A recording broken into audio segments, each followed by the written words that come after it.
Well, thank you, Kelsey. And today we've got some really interesting material to share.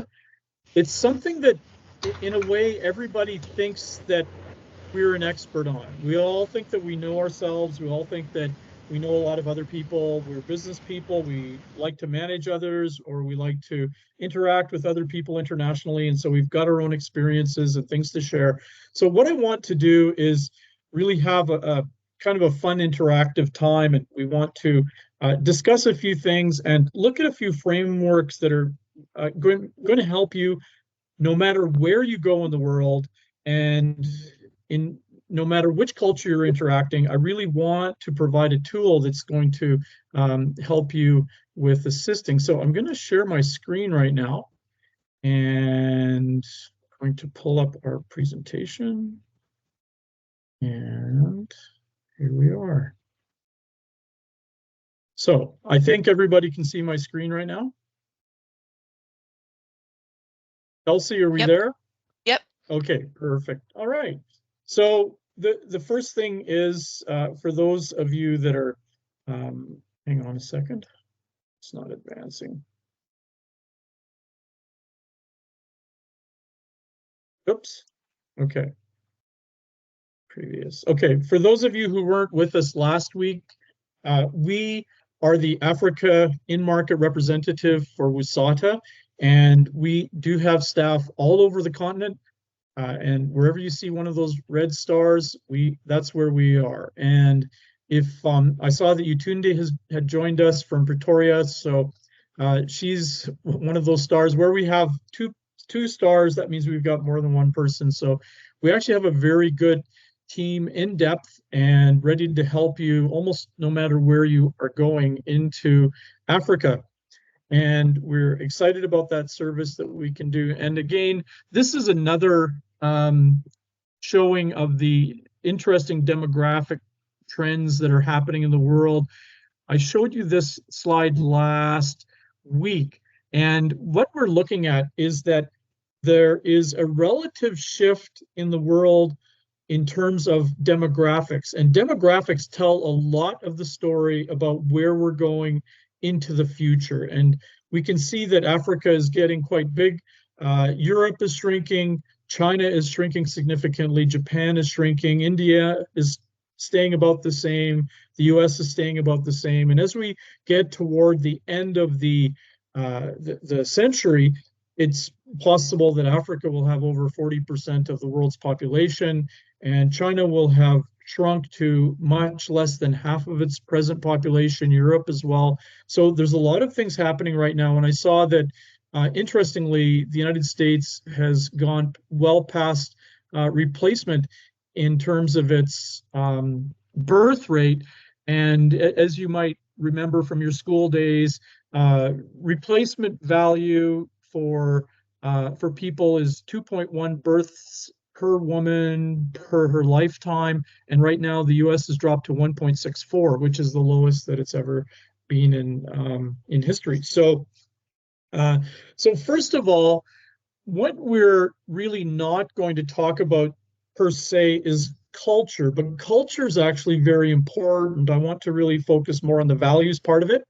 And last week there was somebody in the audience who did recommend kiss, bow, or shake hands, and which is a very good source for go-to. Culture is what we see over top of the values. Culture is how we express our values. So when you go to Japan, you're going to hand your business card to a person in a certain way. It's going to indicate a respect for that person. If I am sitting at tea with some Arabic people, I don't want to show the bottoms of my feet to them, because that would be disrespectful. If I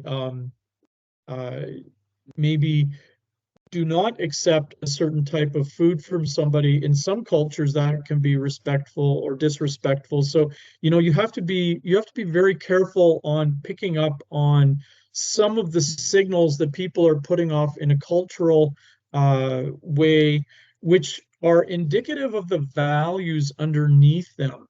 And what we want to do today is really dig more into the values, but I do want you to understand that culture is a very critical aspect of what we do when we go to new markets. Is really important.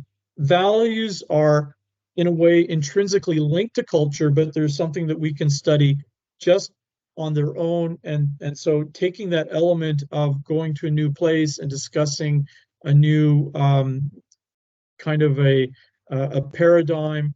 Culture is the over the veneer over everything, and values is the core of it. So there's a lot of very good works that have been published that discuss culture and how to do things, and often they discuss the values obviously underlying the culture.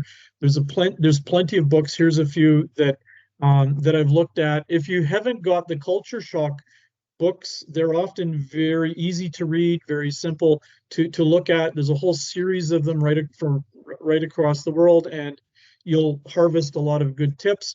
There's a lot of good market documents for almost every other market. I'd recommend the Culture Map book by Aaron Meyer, which is something that I bought and given to all of my staff at one time when the book came out. So there's a lot of good published documents that relate to different country cultures, which you don't have to ignore. In fact, I'd really recommend that you understand and read about the culture of the places you're going, because it's really important. And again, I just want to reiterate that, interestingly enough, in terms of where we see people's values going, we've seen that religion overall has been growing, but in the United States, religion has been in sudden decline. And the year 2007 was an interesting year, because that was the year that everything seemed to have flipped over in the United States. And if we look at the introduction of the smartphone, that could be something to do with it. And we're looking at, questions of why the US has quickly started to secularize and all of these things. And that's counter to the general trend that we're seeing around in the world.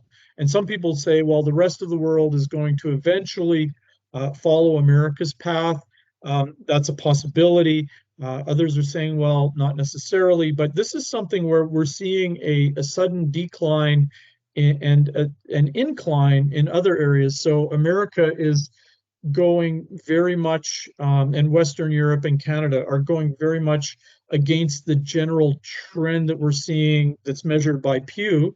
And but I would recommend that if you're interested in this kind of thing, read this book, because it's got a lot to do with some of the, it's probably the best in terms of market research, the numbers that have been drawn from culture and why things are changing. And if you want to know about your own country, that's something to do. And then again, there's another slide from last week about how corporate cultures differ around the world. And there's something to say for the fact that the world is becoming more relational, not less, which is very interesting given the deluge of digital projects and opportunities that we've got, and tools and all of that.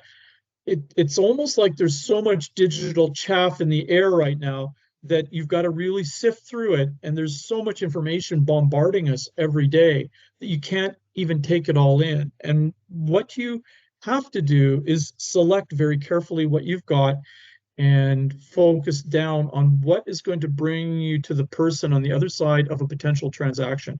So this is a tool that I've really enjoyed working with in the last years. Every 5 years, they do a major study. They look at over 70 different countries, and they focus in on many of the changes. So you'll see, if you go onto their website, the Engelhardt Welzel World Cultural Map, it doesn't really look at culture per se. It actually discusses values, and this is really interesting. So you see that we've got the American flag there, and we point out where the USA is. Interestingly enough, you can see over the many years since they've been starting to do these, that a lot of the countries have shifted, some of them very radically in different ways. And so, interestingly enough, I'm just going to take you through this, and I find that this is one of the really most interesting tools that you can have in your back pocket for wherever you go, which will give you some context about underlying values of all of the different places that you might potentially go as a business person. And so the first thing is that if we look at the two axes, on the left side, you've got an axis that goes traditional versus very secular values. So at the bottom, you've got very traditional people who have typically a very high respect for seniority, for parents, for hierarchies in business.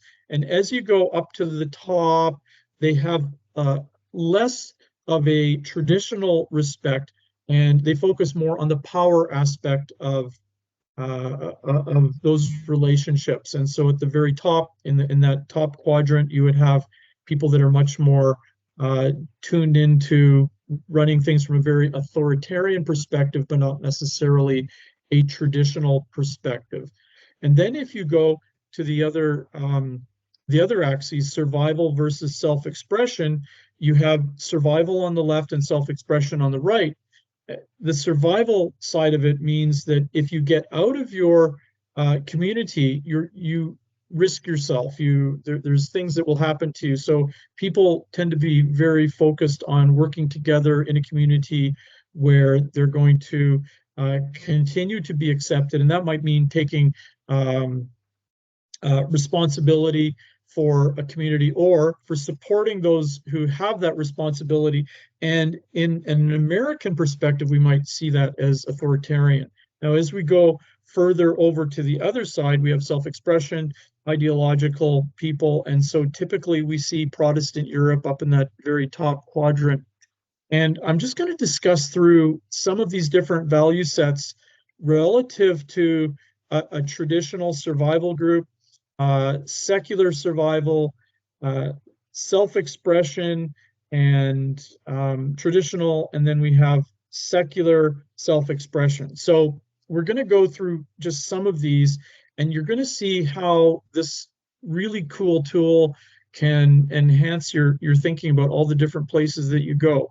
The first thing that we've got to do is beware of generalization. So although change is very continuous, the one thing we have to understand that when we look at a map like this, we're taking an agglomeration of several thousand people who've done this study and have answered over 300 different questions to kind of pinpoint where each of these countries might be on the map. But understand that you might be somebody who differs from where that dot is on the map, and obviously you are going to defer in some way because it is it's a totality of everybody in that country that has been studied in that sample.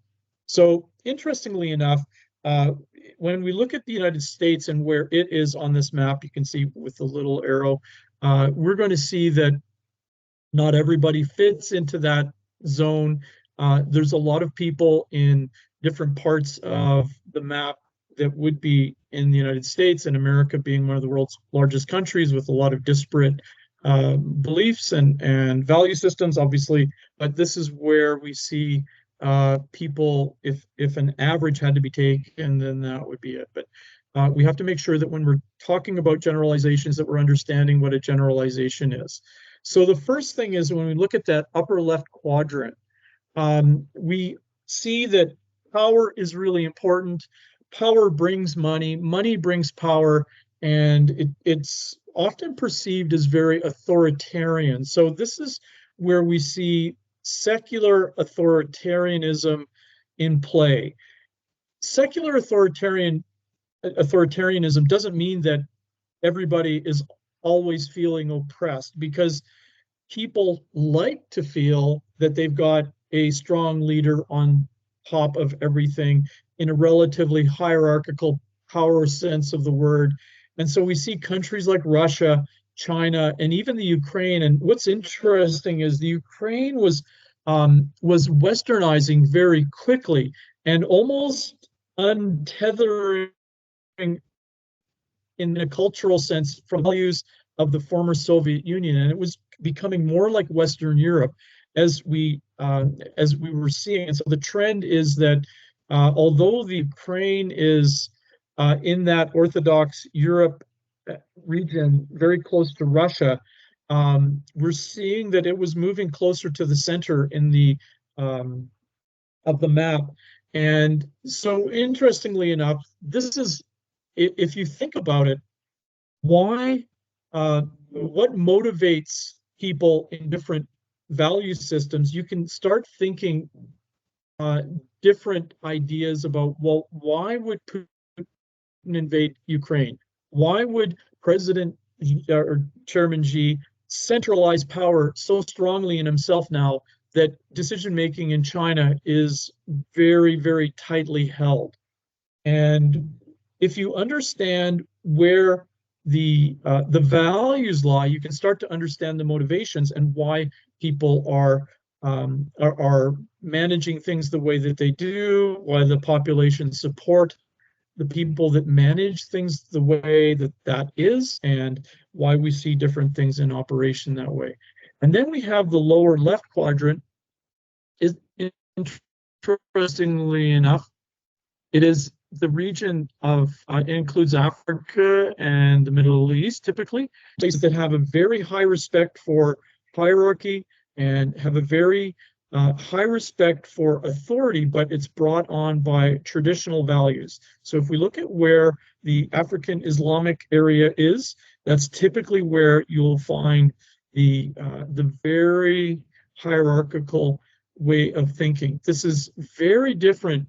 It's, in fact, it's almost the opposite of Americans. America effectively invented the flat network company because company culture, where we see that kind of ability to create a company in that sort of a way has to stem from something.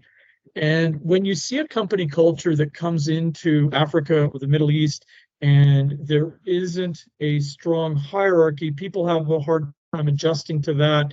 They have to be very purposeful in understanding what the differences are. And so the key thing is that people who are in the family have a very structured way of support, and that includes effective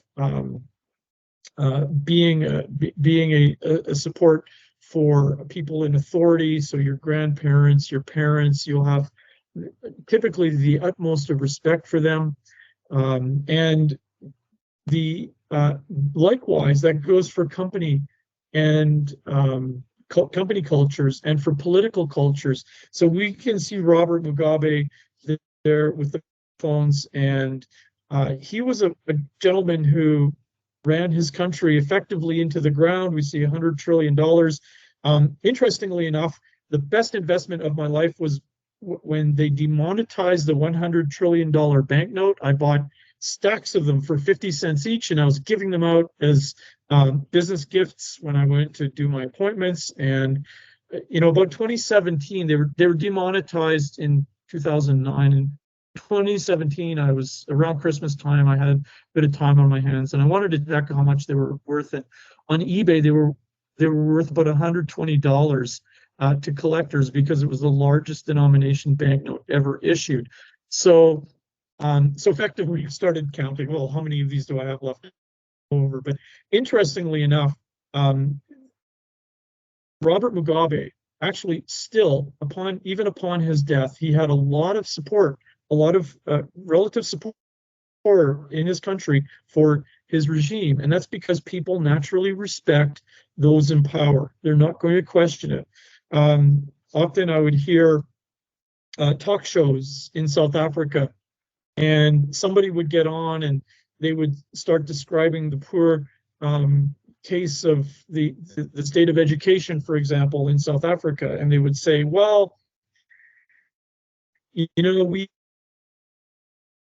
have, the government has totally mismanaged it. And I think that the president hasn't done his job, and he is he's really got to get on the ball with this. And then the next caller calls, and he doesn't really dispute the fact that there is an issue with the system of education, but he will say, oh, I had such a hard time listening to that gentleman before because he really disrespected my president.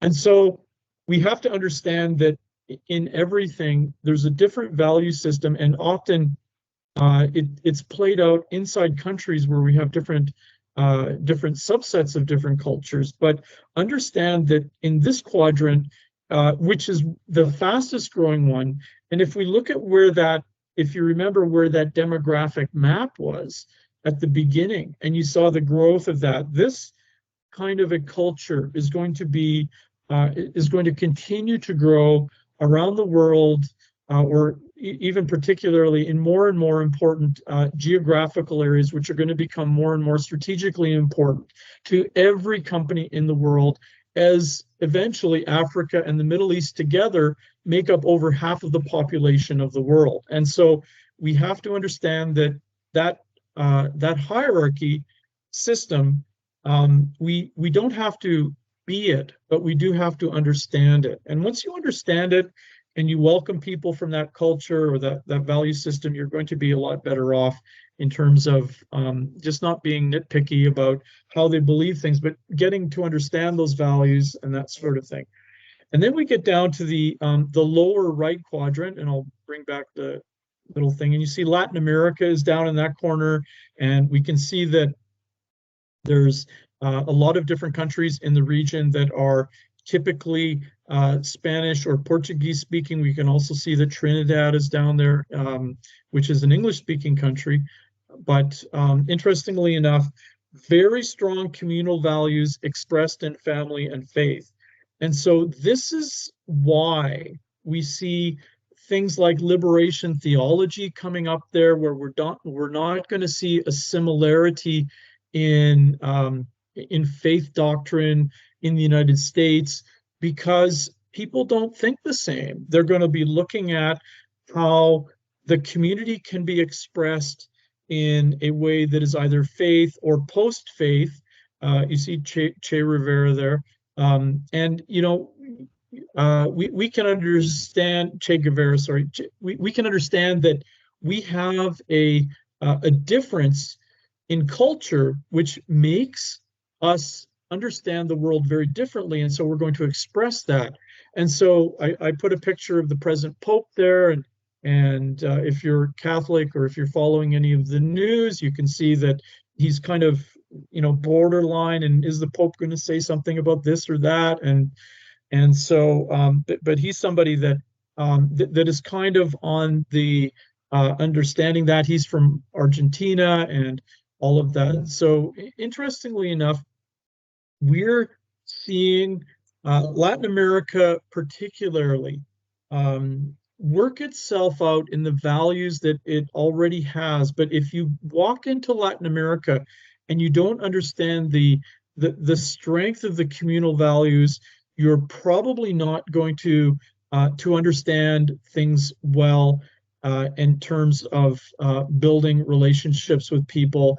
Get to know it a little bit and be friendly with that kind of aspect of things. But it is very different from the northern North America way of thinking, and we can't think easily in left and right terms. That's another thing. When you look at how the communal values are expressed, and then you have very strong individualism, which is effectively what the American Revolution was about, and how the Constitution was built. There was a very strong thread of individualism in that, which is very different in terms of this communal type of value. And then we get to the upper right quadrant, and I'm going to go back to the very quick look at that. And they label that Protestant Europe, but this can also include some of the English-speaking countries. And we can see that in this region that personal identity and self-expression are really the top values that people can hold. Their expressed morality is focused on how people can be self-expressive, and whether you do something one way and I do it another, we have to kind of just express the affirmation that you're one thing and I'm another, and that's okay. And then there's certain regions that seem to express these different these values, and they often say that the Nordic countries can express that. No, the Nordic countries are not socialist. None of them will tell you that they're socialist. They'll tell you that they are capitalist, but social welfare states. So they're very clear about that. But those countries often adhere very much to the value system in that top quadrant. And if you look at, in fact, we all know, and we represent the Western states, we know that there is a cultural divide between the ocean side and what's on the other side of the mountains. I grew up in Montana, very traditional type people, very outgoing, but very friendly, small town. And then, I've got family in Los Angeles, and they live in a culture that's very different, very open. And I'm not saying that the people in Montana were closed necessarily; they actually weren't. But so we see a big cultural divide even in the WUSATA states, which is very interesting. But in the world, when you come to Europe, you've got to understand that Northern Europe is typically going to be focused on the personal identity thing and self-expression, although we're seeing big changes in this too, not necessarily in the subset of the people that are like this, but in the fact that people who are typically not in this quadrant are feeling a bit lonely and coming together to create their own political and social movements. So that's all very interesting. But what I want, first of all, is that knowing yourself is really a good thing. So being able maybe to point out where you think you might be, you don't have to do any big social test or anything, but just think about where you might be fitting on this, and where your values might exist, and how you value yourself and how you value others around you, and how all of those things fit together. You can start asking, who am I? Because if you don't know who you are, it's hard to understand everything else on this map.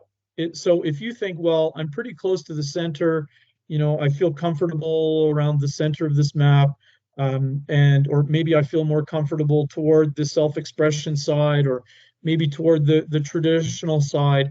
Everybody's got a different preference, but this will also help you understand where you're going to find the generalized value systems of these different places that you can be going to visit.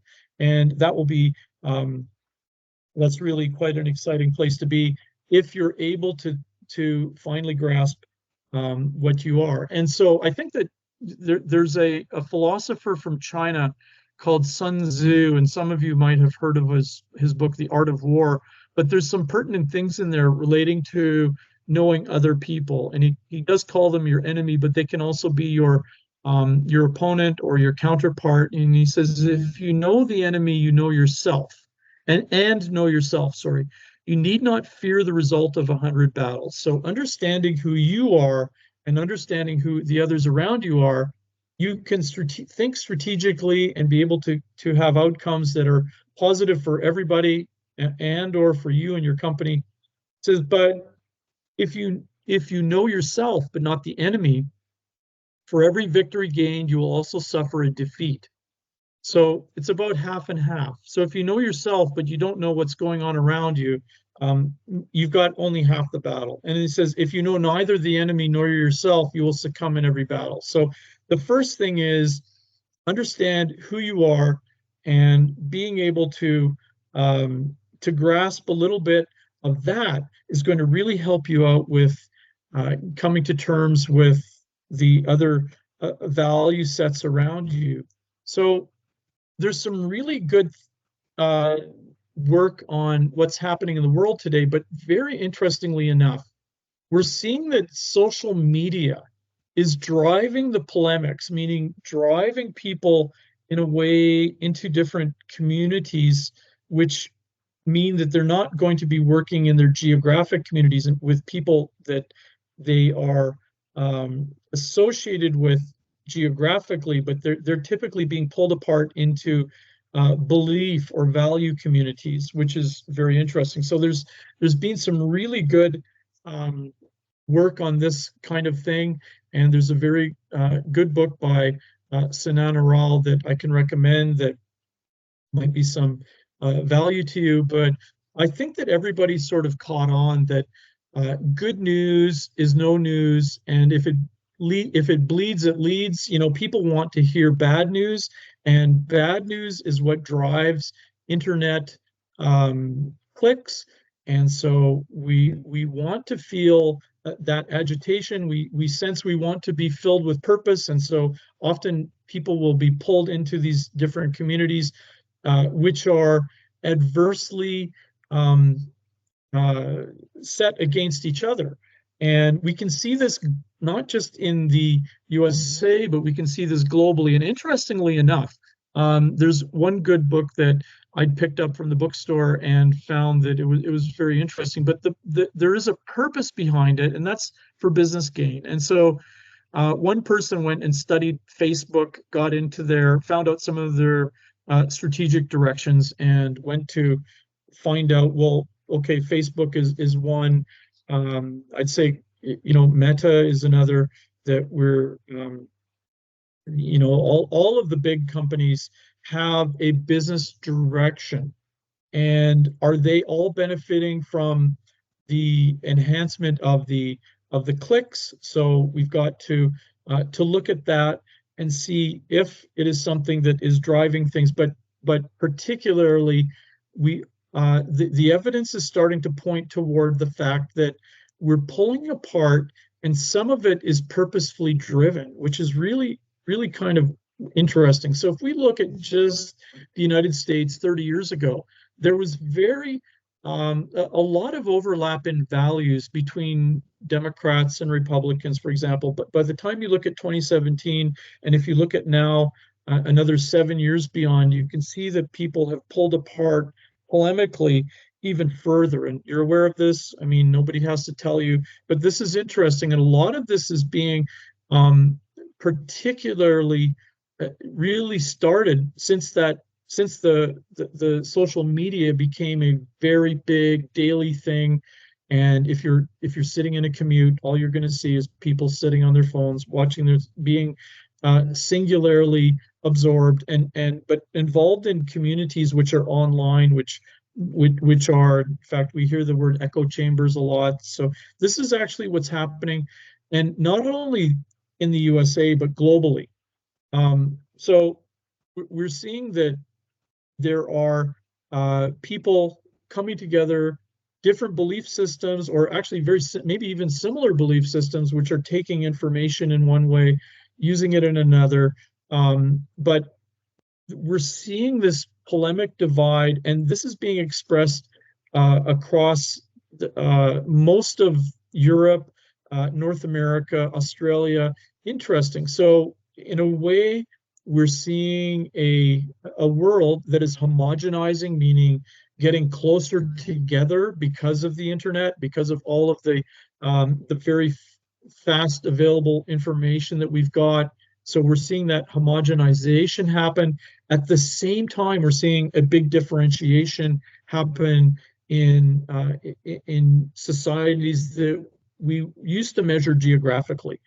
So we're looking at people who are typically getting more and more divided, and we can see that this is coming about because of the kind of information that we're seeing. And so there may have been these kind of movements, obviously, at all times. If you look at history, and I'm a student of history, if you look at the way things have been going, we're seeing that the world is being pulled apart, but in some ways homogenizing because of the different things. So if we look at where America is going to be moving in terms of directions, well, let's talk about English-speaking Africa.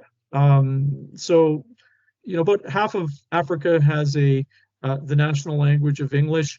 That includes Nigeria, Ghana, Kenya, Tanzania, South Africa, Botswana, Zambia. A lot of countries use English, and then a lot of people inside countries that have French or Portuguese as a national language use English as well. And so we're seeing English speaking Africa moving more toward where we see that English speaking group, but they're not going into the top quadrant. They're moving over into the young people typically seem to be moving more toward self-expression. If you look at where the years have gone on this map, we see a lot of movement toward the center for English-speaking African countries. So we're seeing that, but we're also seeing that the United States, typically with its young people, is moving more toward the top quadrant. And interestingly enough, studies are starting to show that the young women are moving into that quadrant a lot faster than the young men. The young men typically are moving more toward a centrist perspective, and the young women are moving more toward that top quadrant. So, interestingly enough, even inside the United States, we're looking at movements. We're looking at very big changes that have been happening, and we're looking at this not only from inside the United States, but all of the world's cultures are shifting very quickly. Interestingly enough, if you look at where Russia is right now, my thinking is that Russia would be a place where they would be moving into that top quadrant, more secular values in the very top survival and secular values portion, because there's a war going on. There's violence is really when you have open warfare in your country, close to your borders, you're going to have a much more of an authoritarian air. So my thinking is too that Russia will be pulled to the pole in this in this map. Other things are moving very quickly, and so if you look at the history of this, and there's a nice animation that you can look at online, I would suggest that you do that. Have a look. The next thing is when we get to negotiation, the first thing is that you've really got to know where their values are. So understanding what their culture is not enough, because people value money differently in different places. And when you understand that in some places, yes, money is power in all societies in one way or another, but it's interpreted differently in different cultures. And so there's an interesting way of looking things when we look at what the values are for negotiation. So I'm always looking back to my own experiences, and when we've looked at different Slavic cultures, for example, Russians, Ukrainians, and if you might know, my surname is Ukrainian. We understand that in that culture, people, when they negotiate, they really want to get the very best possible thing for themselves, and at the end, they will give a little bit more back. The Anglo-Saxon originated cultures typically like to start with open positions and negotiate toward the center. And this is typical of Americans, Canadians, people in South Africa, for example. People from Southern Europe often are going to look at negotiation in a very different perspective. And when South Africa, for example, was negotiating a free trade agreement with Europe, everything worked perfectly right up until about 4 hours before signing. And then all of a sudden, Greece, Portugal, and Spain came up with a big rules of origin requirement that hadn't existed in the previous discussions. And all of a sudden, they were saying, well, we're not going to sign this agreement until South Africa agrees to these rules of origin and names of origin. So if you're going to use the name port for wine products, it must come from Porto in Portugal, for example. You cannot use that, so you've got to say something else. You cannot use the word ouzo. You cannot use the word, for whichever region that thing was from, you couldn't use it. And so people would have to say something else on their labeling. And so the South Africans looked at this and coming from a negotiation belief value system, which is very similar to the United States, they were almost very offended by all of this because kind of like, how dare you? It's like an ambush. But for the Mediterranean Europeans, this was just second nature. It was just the way you do it. So the other thing that we've done a lot of work with is working within Indian cultures, and very interesting, very very polite people, and when they work with business. But the one thing that I've learned over the years is that when you sign that contract, the negotiation doesn't stop. So understanding all of these things when you're getting to a new culture, and understanding some of the generalizations, but understanding how you're going to be tied together with another value system is going to be really important. And understanding how those value systems interpret the actual act of negotiation and what the values are that are going into that is really a critical point in your possession. And I would also say that, this is another slide from the last presentation, but understand who you are. It means that you are someone who can act on your own volition. You are a responsible agent. You're somebody who can move things in the world. Objects can be moved because you can move them, and this is part of the understanding. But understanding your whole environment and understanding all of that means that you have strength in your negotiation. I'd also like to just point out that perspective is really important, and we see this world map upside down. We only like to think of the world north upward because why? Well, because other people have thought about it. But the fact is that we're flying out there in space somewhere, and we can measure things and look at them however we like. There really is no up or down. And often I'm sitting there in South Africa most of the time, and so I'd be almost at the opposite pole of where you would be sitting. Effectively, if you took calipers and put them around the Earth, where I sit in Durban, South Africa, most of the time would be somewhere right between Hawaii and Alaska. So that's the furthest point in the world that I can be. So, when we look at all of this, understanding that perspective is something that we've got to gain, and we have to understand that not everything is incorrect if it's different, and we have to get around that sometimes.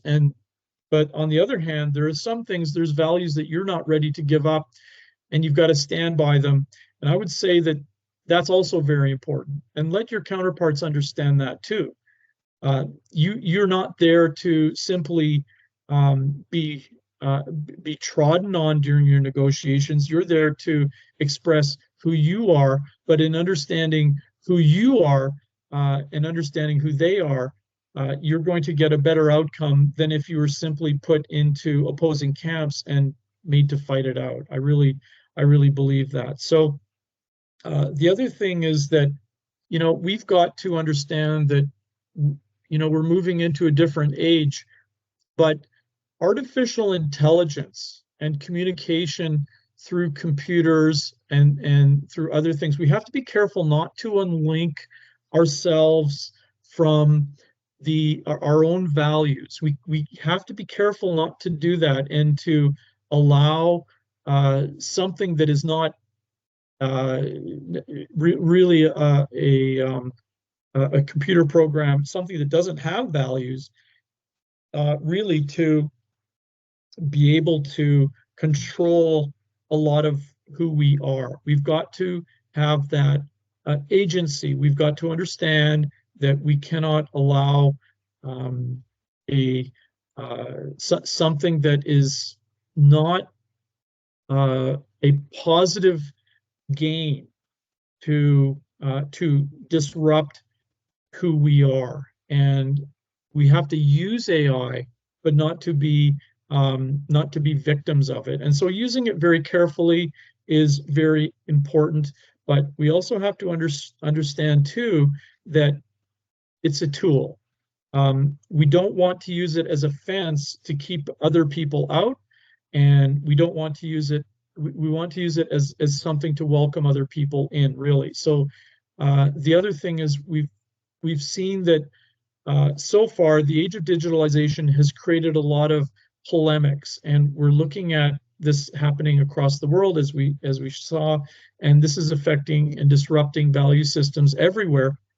But we have to understand too that we need to manage a lot of what we see, what's coming into our inboxes, what's coming into our minds. We've got to be able to decipher, to be not just accepting of everything, but to be very discerning. And so I think that that's really where we want to go with this in terms of just some summarization. We're in a time of dynamic change.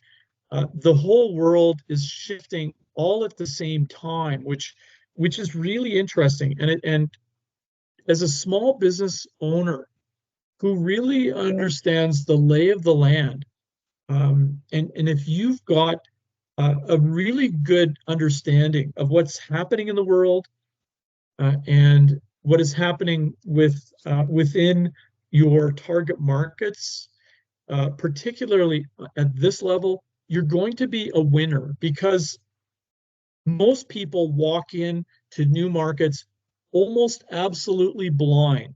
And I'll tell you, even companies that purport to be some of the biggest in the world that come into new markets, people who have very high-paying jobs, who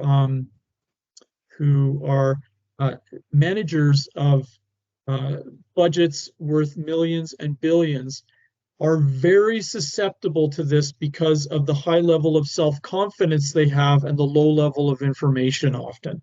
So I really want to encourage you as you go through understanding the new markets that you're looking at, but dig into the values that you're going to be in community with and start to understand them. All of these different values that we've seen in these different regions of the world, these different countries, none of them are wrong. None of them are wrong per se, because you could be a good person in any one of those four quadrants, really. You can be. And you don't have to be a victim of circumstance. You can be somebody who can go into any one of these quadrants and deal with new clients confidently, understanding who they are, what they value, and where they are coming from. So I wanted to just bring that up. This is a very important part of the discussion that started last week when we looked at a lot of the disruptions, because in fact, the whole world is tied into a very disruptive phase relating to values. And we're seeing things shifting very quickly, not the least in the United States. So we're understanding that this is not just an American thing. America is not exceptional in this case. It is a global phenomena, and it's something that we're all witnessing at the same time, which is very interesting. So let's see how all of that interplays with how these different value systems are going to be using digital. And we're already seeing that because we've got the social credit system in China, how they want to monitor people.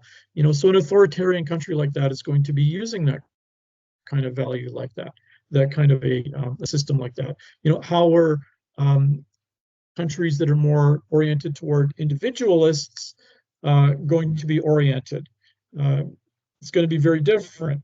And so how the tools are going to be used is going to be very, very dynamically different in different parts of the world. And this in itself is actually creating more dissension, because we're in a way, different societies, different civilizations are pulling away from each other.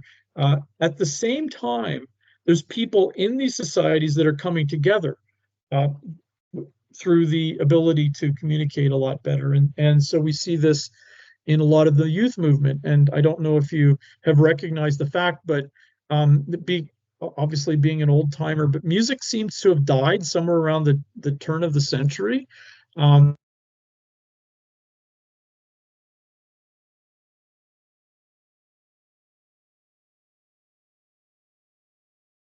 Is Richard frozen for anyone else?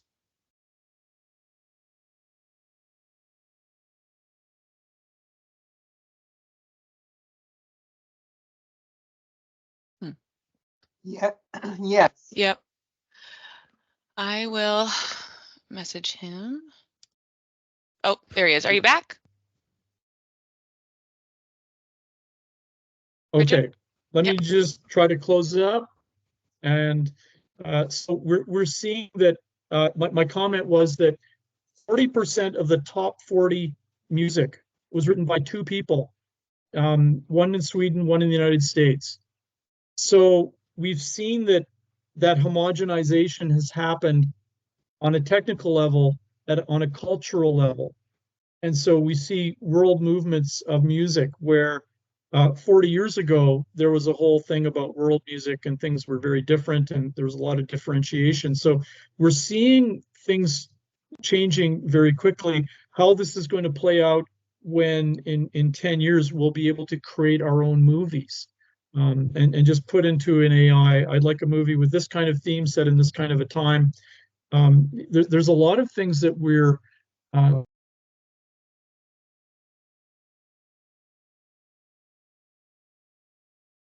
Okay, well, oh, here he comes again. Okay.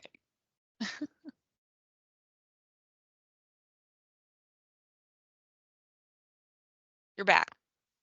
Okay, so I can't blame the African internet because I'm sitting in England right now. But I'd like to maybe open up for any questions, comments.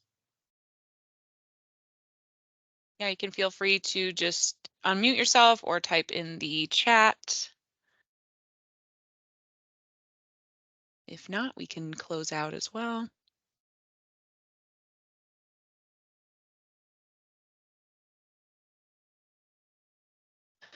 Well, for now, if I will say to next week, Wednesday, May 1st, is we'll have Deep from DSG Global Academy speaking on shipping your products overseas and talking about like tariffs and documentation and things like that. And then Richard will be joining us again in July to talk about Africa. I think it's Africa as a whole, not a specific region just yet, but those are on the horizon.